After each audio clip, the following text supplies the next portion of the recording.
Also on the authority of Umar radiallahu anhu, who said, while we were one day sitting with the Messenger of Allah, peace and blessings of Allah be upon him, there appeared before us a man dressed in extremely white clothes and with very black hair. No traces of journeying were visible on him, and none of us knew him. He sat down close by the Prophet, peace and blessings of Allah be upon him, rested his knees against the knees of the Prophet, peace and blessings of Allah be upon him, and placed his palms over his thighs, and said, O Muhammad, inform me about Islam. The Messenger of Allah, peace and blessings of Allah be upon him, reply, Islam is that you should testify that there is no deity worthy of worship except Allah, and that Muhammad is his messenger. Peace and blessings of Allah be upon him. That you should perform salah ritual prayer, pay the zakah,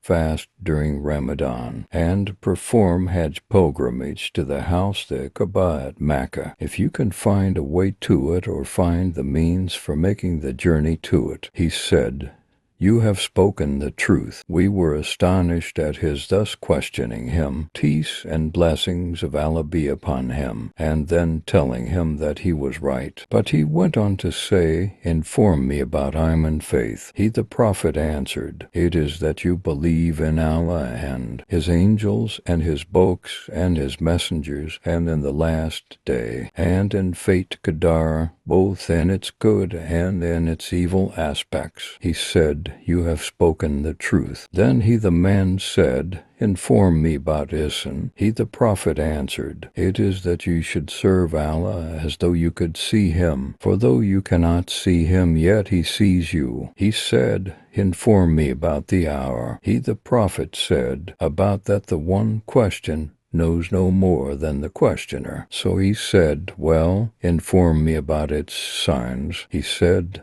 They are that the slave girl will give birth to her mistress, and that you will see the barefooted ones, the naked, the destitute, the herdsmen of the sheep competing with each other in raising lofty buildings. Thereupon the man went off. I waited a while, and then he, the Prophet, said, O Umar, do you know who that questioner was? I replied, Allah and his messenger know better. He said, That was Jibril. He came to teach you your religion, Muslim,